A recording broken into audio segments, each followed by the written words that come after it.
Okay then, so it's me, Mr. Red Fox. This is a little bit of footage from the early access game Stone Shard. I personally have been enjoying this game. It's a roguelike game where you play this guy who, due to some unfortunate circumstances, was locked up in a prison and now you're trying to get out. It's kind of hard, but I like it. I like games like this. So essentially, before we go any further, this is just a little bit of news. There will not be a BS Busters this week on Saturday for Saturday, February 8th. Mostly because my birthday was the 7th and or will be the 7th, and I can't, the girlfriend's taking me out for some type of event, so I'm not going to be able to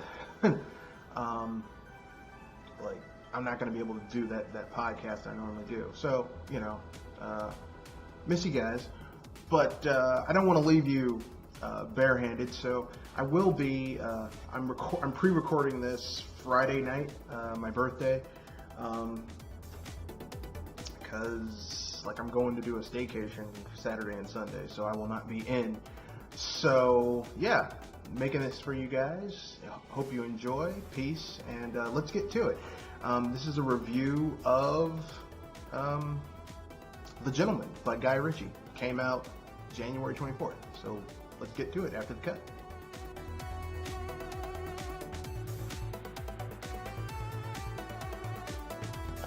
Hello. So this is a normal review. This is going to be a spoiler review because this movie's been out for over 2 weeks. So, all the people who really want to see it have probably already seen it already. So let's get to it after the cut. But before we get into it, here's the trailer.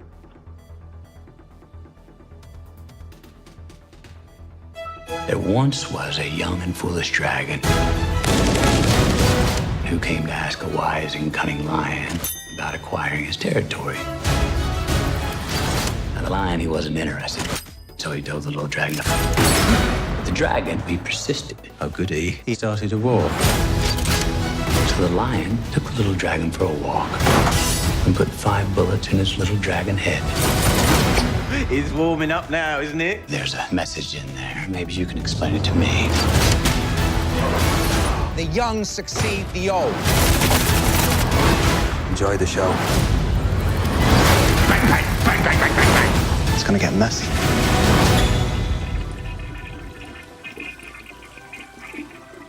I forgot to wash my hands. There's only one rule in this jungle. When the lion's hungry, he eats. His name is Fahak, but spelled with a PH, so it sounds like Fahak. Please! Kanda Fahak. Please!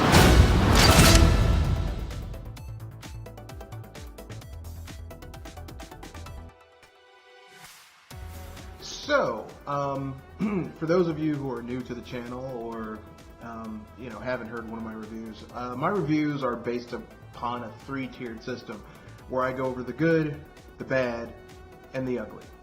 So, in this case, I do the good first, then the bad, then the ugly.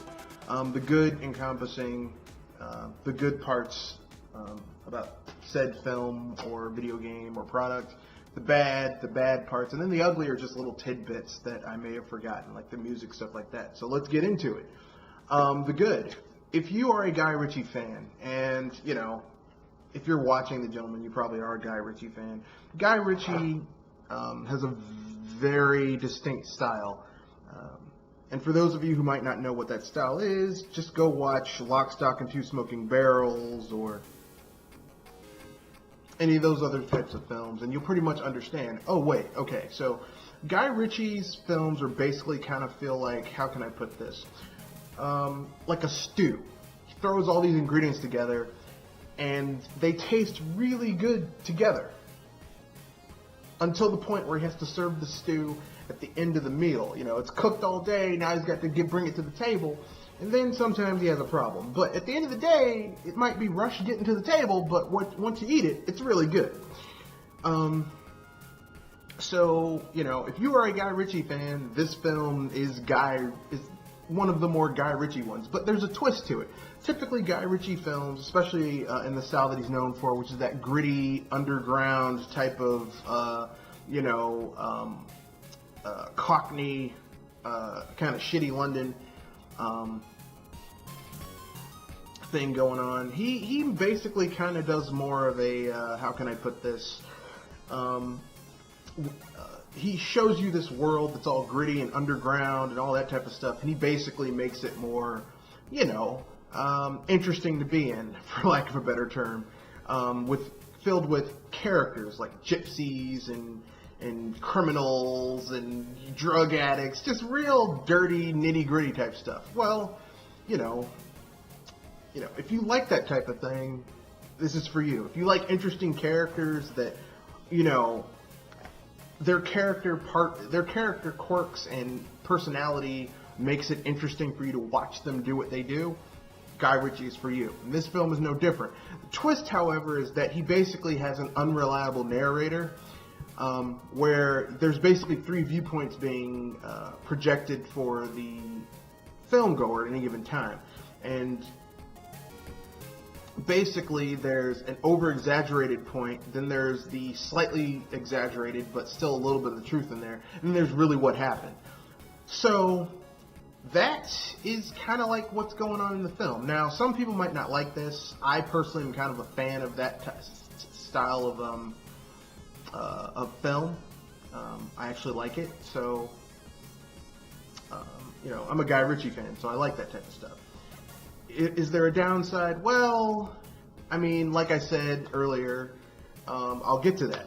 So, the good, every single actor in this film is bringing their A game. And you can tell they enjoy bringing their A game. Matthew McConaughey is great. The lady who plays his wife is great. Charlie Hunnam, who plays his right-hand man, is great. Heck, even Hugh Grant, not playing the typical pretty boy, but playing like a kind of a slimy asshole, is great. Everyone in this film, well, almost everyone in this film plays their role really well, except for one character. And it's not that they're bad, it's just they really aren't given much range. And I'll get to that in the bad portion after the cut. So that was the good. All the actors are good. Guy Ritchie, it's well directed. You'll fall in love with the characters. You'll be invested in the ride. But there's a bad part. We'll get into it after the cut.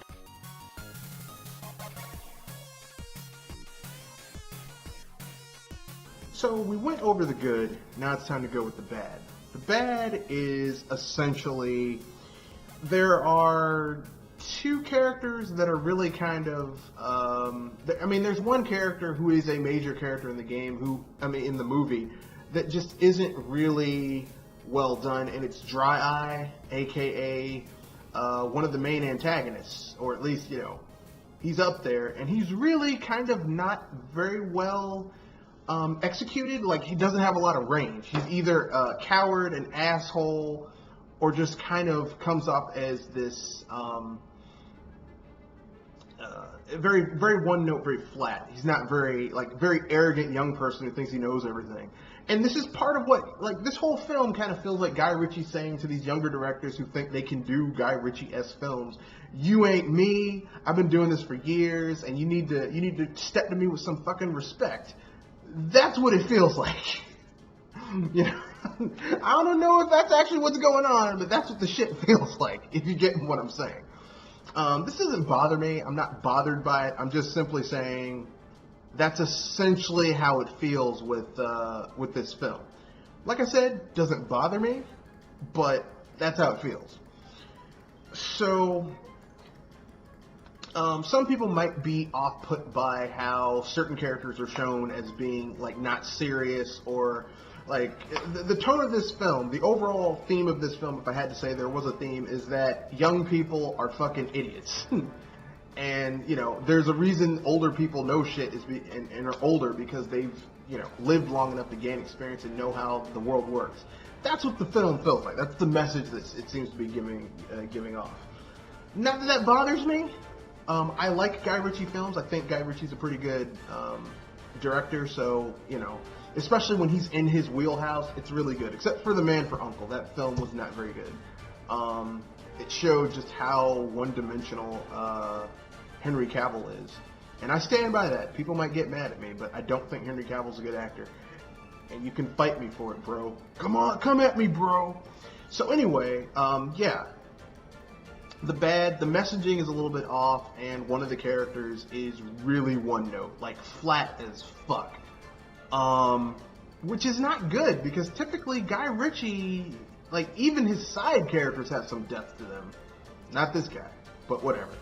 So with that being said, I guess we can move to The Ugly after the cut.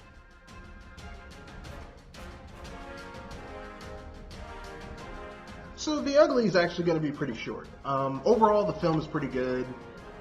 If you are a Guy Ritchie fan, i.e. you like his style of storytelling and how he cuts things and how he makes things work, you're going to like this film. If you're not a Guy Ritchie fan, I think you should still go see it, just because you're in for a pretty fun film with some interesting characters that tells an interesting story. You know, this is Guy Ritchie back in his wheelhouse doing the type of stuff he's good at, you know. With a nice enough twist that doesn't feel like he's just rehashing what he already does. So I like stuff like that. So for me, this is definitely a must-watch. You know, definitely go see it if you want it.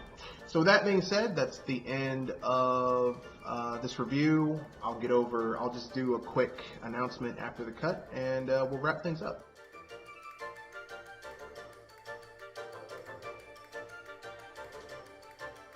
So, time to get to the summary. So, basically, in summary, overall, we will not be having a podcast this Saturday, 7:30 to 9 o'clock p.m. We will go back to our normally scheduled programming this Wednesday, 7:30 to 9 o'clock, and next Saturday. Well, no, next Saturday is Valentine's Day, so we won't be doing anything that Saturday either. So, you know, or is the day after Valentine's Day. So, or we may or may not. Keep your calendar open. We may or may not have a podcast, depending on, you know, how my date goes and how long I'm indisposed. Yes, that's innuendo. So with that being said, happy holiday. I hope you guys have fun, all that jazz. Peace, good night, and enjoy.